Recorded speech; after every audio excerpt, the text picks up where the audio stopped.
शिवाय नमस्तुभ्यम। जय माता रानी। आप सभी को हरितालिका तीज की बहुत बहुत शुभकामनाएं। माता पार्वती की कृपा हम पर सदा सर्वदा बनी रहे। भाद्रपद मास के शुक्ल पक्ष की तृतीया तिथि को हरितालिका तीज मनाई जाती है। इस दिन सुहागन स्त्रियां अपने सुहाग की लंबी उम्र के लिए, अच्छे स्वास्थ्य के लिए, उन्नति के लिए और घर की सुख समृद्धि के लिए हरितालिका तीज का व्रत करती हैं और पूजन करती हैं। और कुंवारी कन्याएं मनचाहा वर पाने के लिए ये व्रत पूजन करती हैं। इस दिन माता पार्वती के साथ साथ शिव शंकर, गणेश जी, पूरे शिव परिवार का पूजन किया जाता है। तो देखिए, आज की इस वीडियो में मैं आपको हरितालिका तीज पूजन की बहुत ही सरल विधि बताऊंगी। हरितालिका तीज का जो मुख्य पूजन है वो शाम को प्रदोष काल में होता है। सुबह छोटा पूजन होता है संकल्प करने के लिए कि व्रत का संकल्प लिया जाता है। शाम के समय स्नान आदि करके दोबारा से शुद्ध हो करके पूरे 16 श्रृंगार किए जाते हैं और नए कोरे वस्त्र पहने जाते हैं। यदि नए वस्त्र नहीं पहन सकते हैं तो जो वस्त्र आपके पास है उन पर गंगाजल आप अवश्य रूप से छिड़क लें। और काले और नीले वस्त्र बिल्कुल भी नहीं पहनने हैं और हो सके तो अपनी शादी की चुनरी अवश्य रूप से ओढ़ लें, उस पर भी थोड़ा सा गंगाजल का छींटा दे लीजिए। दोस्तों, शास्त्रों के अनुसार जो लोग हरितालिका तीज का विशेष पूजन करते हैं तो वे रात्रि में चारों प्रहर की भी पूजा करते हैं, पूरी रात्रि का जागरण करते हैं। इस दिन पूरे शिव परिवार का पूजन किया जाता है, परंतु ऐसा करना हर किसी के संभव बात नहीं है। तो आप प्रदोष काल का पूजन तो विशेष रूप से अवश्य रूप से करें। तो देखिए, हरितालिका तीज के पूजन के लिए एक चौकी बिछा लीजिए, उसके ऊपर लाल वस्त्र बिछा लीजिए और इस तरीके से मेहंदी आपको पहले दिन ही लगानी है। पूरे 16 श्रृंगार करके ही आप इस पूजन को करें। यदि आप कुंवारी कन्या हैं तो 16 श्रृंगार करने की आवश्यकता नहीं है। वैसे तो मंडप सजाया जाता है केले के पत्तों से, नहीं सजा पा रहे हैं तो इस तरीके से चौकी भी लगा सकते हैं। फुलैरा भी बनाया जाता है हरितालिका तीज के पूजन में। तो देखिए, हम फूलों पर स्थापना करेंगे शिव परिवार की। कोई भी फोटो हो आप उन्हें स्थापित कर सकते हैं। यदि आप फोटो का पूजन कर रहे हैं तो कम से कम आपको मिट्टी के पार्थिव शिवलिंग बना करके उनका अवश्य रूप से अभिषेक करना है, क्योंकि हरितालिका तीज में मिट्टी के शिव परिवार का यानी कि पार्थिव शिव परिवार का बालू और काली मिट्टी को बनी हुई मूर्तियों की पूजा की जाती है। क्योंकि माता पार्वती ने सबसे पहले इस व्रत पूजन को किया था भगवान शिव को पति रूप में पाने के लिए, और यह व्रत पूजन उन्होंने वन में किया था। तो जो भी वन में उन्हें सामग्री मिली उसी से उन्होंने अपनी पूजा संपूर्ण की थी। जैसे कि बालू रेत से शिवलिंग बनाए और वन में मिलने वाली वनस्पतियों से, पत्तियों से और फल फूल आदि से वहाँ पर पूजन किया था। तो शिव परिवार अगर आप नहीं मिट्टी से ला पा रहे हैं तो कम से कम शिवलिंग तो आप पार्थिव अवश्य रूप से पूजा में रखें, उनका अभिषेक करें। तो यहाँ पर देखिए, कलश की स्थापना इसमें अनिवार्य रूप से की जाती है हरितालिका तीज में। और हम देव कलश बनाएंगे यानी कि दीपक वाला कलश यहाँ पर बनाएंगे। तो अष्टदल कमल बना लीजिए। और क्योंकि देखिए, मुख्य रूप से माता पार्वती का पूजन है तो हमने यहाँ पर चावलों के ऊपर थोड़ी सी हल्दी कुमकुम डाल ली है, या फिर आप चाहें तो पीले चावल का भी प्रयोग कर सकते हैं। कलश के कंठ में मौली बांध ली है और स्वास्तिक बना लिया है हमने रोली से। उसके बाद में थोड़ा गंगाजल डालिए, जल भर लीजिए कंठ तक, और उसके अंदर हमने देखिए लौंग, इलायची, सिक्का, सुपारी और यहाँ पर हल्दी की गांठ और अक्षत डाल दिए हैं। थोड़े से फूल डाल दीजिए, चाहे तो दूर्वा भी डाल सकते हैं। उसके बाद में जो हमने पंच पल्लव लिए हैं आम के पत्ते, उन्हें इस तरीके से आप सजा लीजिए। यहाँ पर हम चंदन और रोली लगा लेंगे, सभी पत्तों को इस प्रकार से सजा लेंगे। तो पूजा हमें बहुत ही सुंदर सी करनी है और इस तरीके से सारे पत्तों को हम सजा करके इसमें यहाँ पर स्थापित कर देंगे। यहाँ पर देखिए, हल्दी की गांठ नहीं है तो आप हल्दी पाउडर भी यहाँ पर डाल सकते हैं। और एक कटोरी के अंदर आप थोड़े से चावल भर लीजिए, पूर्ण पात्र कहते हैं इसको। उसके ऊपर हम 2 बाती का देसी घी का थोड़ा बड़ा सा दिया रखते हैं, जो कि हमें पूरी रात्रि जलाना होता है। हरितालिका तीज व्रत में यदि आप पूरी रात्रि जागरण नहीं कर पा रहे हैं तो अपने कलश के दीपक को पूरी रात्रि अवश्य रूप से जागृत रखिए। उसका आपको दीपदान करना है, यानी कि पूरी रात्रि वो दीपक जलते रहना चाहिए।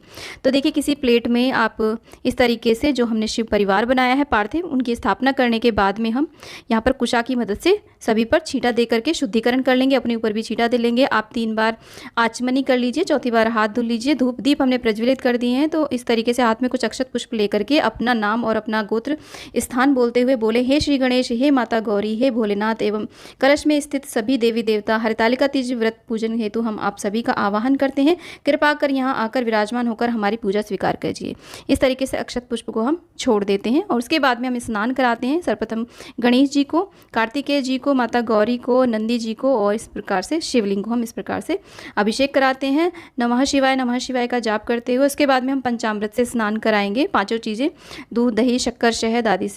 तो इस पूजन में विशेषता जो होती है वो होती है पार्थिव, यानी कि मिट्टी से बने हुए शिव परिवार का पूजन। शिवलिंग, जिसमें कि शिवलिंग और माता पार्वती और गणेश जी मुख्य होते हैं। आप चाहें तो कार्तिकेय और नंदी भी बना सकते हैं। तो सभी को आप इस तरीके से स्थापित करके पंचामृत से स्नान कराने के बाद में हम शुद्धोदक स्नान करा देंगे। तो इस तरीके से यहाँ पर देखिए, केले के पत्ते से आप मंडप भी सजा सकते हैं, फुलैरा भी लगा सकते हैं, जो कि बहुत ज़्यादा विशेष माना जाता है। उसके बाद में यहाँ पर हम जनेऊ समर्पित कर देंगे। गणेश जी को, भोलेनाथ को, कार्तिकेय जी को इस प्रकार से वस्त्र रूपी कलावा अर्पित कर देंगे सभी को, गणेश जी को, कार्तिकेय जी को, नंदी जी को और भोलेनाथ को। इस प्रकार से आप चाहें तो यहाँ पर वस्त्र आदि भी अर्पित कर सकते हैं। थोड़ा सा सावधानी से हमें ये पूजन करना चाहिए, क्योंकि जब हम जल अर्पित कर देते हैं तो ये जो मूर्तियाँ होती हैं ना, बहुत ही ज़्यादा सॉफ्ट हो जाती हैं। आप चाहें तो देखिए थोड़ा ऊंचा रख करके इन मूर्तियों का आप पूजन कीजिए, अभिषेक कीजिए। इसके बाद में देखिए हमने माता पार्वती को चुनरी अर्पित कर दी है, और यहाँ पर देखिए आप चाहें तो विशेष आकृति की भी माता पार्वती बना सकते हैं, सुंदर से सजा सकते हैं, या फिर पिंडाकार भी बना सकते हैं मिट्टी से। उसके बाद में देखिए गणेश जी को हमने दूर्वा अर्पित कर दी है, रोली से तिलक लगा दिया है माता पार्वती को और गणेश जी को। गणेश जी को दूर्वा अत्यधिक प्रिय होती है, चंदन से तिलक करेंगे। देखिए शिव जी को कभी भी रोली अर्पित नहीं की जाती है, उन्हें चंदन का ही तिलक लगाया जाता है। तो भगवान शिव शंकर को हम चंदन का तिलक लगाएंगे, और कलश का भी हम साथ ही साथ पूजन करते हुए चलेंगे। इस प्रकार से देखिए माता पार्वती को भी हम रोली का तिलक लगाएंगे और दीपक का भी पूजन करेंगे। उसके बाद में देखिए यहाँ पर माता गौरी की मांग में हम 3 बार इस प्रकार से, क्योंकि ये तीज का व्रत है तो 3 बार ही आप सिंदूर अर्पित करें। आप चाहें तो देखिए 5 बार या फिर 7 बार भी सिंदूर अर्पित कर सकते हैं। माता पार्वती को सिंदूर अर्पित करने के बाद में सभी को हम अक्षत अर्पित करेंगे। देखिए मूर्तियां जल की वजह से कहीं खंडित ना हो जाए, तो आप चाहें तो 2 थालियों का प्रयोग कर सकते हैं। बड़ी थाली के अंदर कोई ऊंची सी प्लेट रख लीजिए, उसके ऊपर स्थापित कीजिए ताकि ये जो जल है वो नीचे आ जाए। तो यहाँ पर देखिए भोले शंकर को हमने भस्म अर्पित कर दी है, अत्यधिक प्रिय होती है भोले शंकर को। उसके बाद में जो भी फूल आपके पास हो वो अर्पित करें भगवान भोलेनाथ को। केतकी का पुष्प और केवड़े का पुष्प कभी भी अर्पित नहीं करना चाहिए। इसके अलावा आप पीले सफ़ेद पुष्प अर्पित कर सकते हैं। माता पार्वती को आप लाल पुष्प अर्पित करें, गणेश जी को हो सके तो गुड़हल का पुष्प अर्पित करें। उसके बाद में देखिए इत्र लगा दीजिए इस तरीके से। पार्थिव मूर्तियों के पास इस तरीके से कॉटन में लगा करके हमें इत्र अर्पित करना चाहिए। आप चाहे तो इत्र का स्प्रे भी कर सकते हैं। इस तरीके से आप इत्र अर्पित करें। उसके बाद में पूजन में हमें अबीर गुलाल अर्पित करना चाहिए। ऐसे ये अबीर होता है और गुलाल, इस तरीके से हम सभी पर अबीर गुलाल अर्पित कर देंगे। आप चाहें तो देखिए किसी पुष्प में लगा करके भी अबीर गुलाल अर्पित कर सकते हैं, ये भी एक तरीका होता है। इस तरीके से हम अबीर गुलाल अर्पित कर देंगे। अब भगवान भोलेनाथ को जो भी चीज़ें प्रिय हैं, जैसे कि मदार के फूल, मदार के पत्ते और बिल्व पत्र, बेलपत्र के जो पत्ते होते हैं उसके बिना शिव जी की पूजा अधूरी मानी जाती है, तो वो अर्पित करेंगे सभी को हम।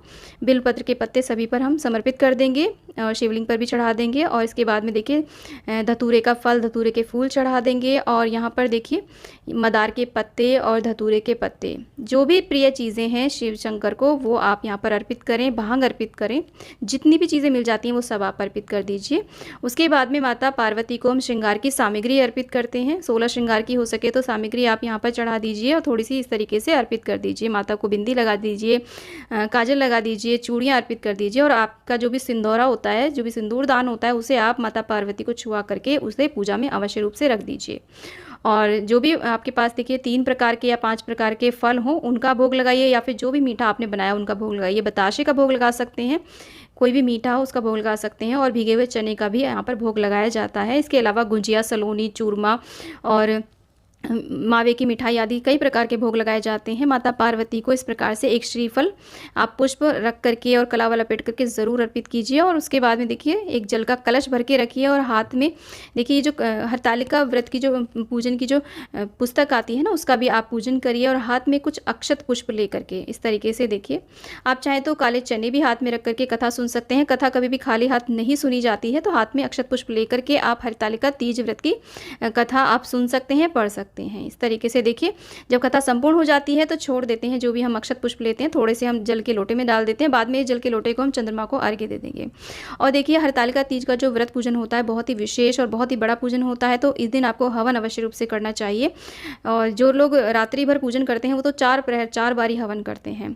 तो इस तरीके से प्रदोष काल में तो आप विशेष रूप से हवन करें। तो गाय के उपले को सुलगा लीजिए, उस पर घी अर्पित कीजिए, कपूर अर्पित करके अग्नि प्रज्वलित कर लीजिए। तो सर्वप्रथम हम अग्निदेव का पूजन करेंगे।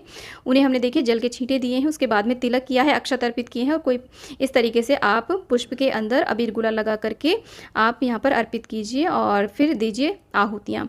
सामग्री से आहुतियाँ दे सकते हैं, या फिर कोई भी आपने भोग प्रसाद बनाया हो उससे आप यहाँ पर आहुतियाँ दीजिए। गूगल और लोबान की भी आप धूप कर सकते हैं। और उसके बाद में बीच बीच में आप घी की आहुतियाँ देते रहिए।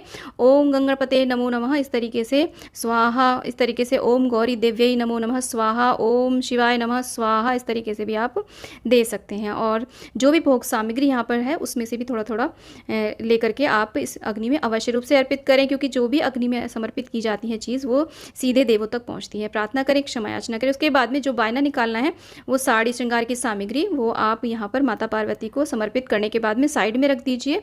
इसके बाद में हम कपूर से आरती करेंगे। आप चाहें तो देखिए दीपक से भी आरती कर सकते हैं। कलश के दीपक को हमें नहीं छेड़ना है, और कलश का जो दीपक है उसे यदि आप पूरी रात्रि भर जलाते हैं तो आपको पूरी रात्रि जागरण का पुण्य प्राप्त होता है। हो सके तो यहीं चौकी के पास ही आप शयन कीजिए, इससे भी आपको पूरी रात्रि भर जागरण का पुण्य प्राप्त होगा। और इसके बाद में देखिए आप अपनी सामर्थ्य के अनुसार कुछ दक्षिणा अवश्य रूप से अर्पित करें, प्रार्थना करें, क्षमा याचना करें। इसके बाद में यहाँ पर जो भी भोग सामग्री हमने अर्पित करी है उसको आप यहाँ से हटा करके अपने परिवारजनों में वितरित कर सकते हैं। आपको ये भोग प्रसाद नहीं खाना है, आप अगले दिन खा सकते हैं।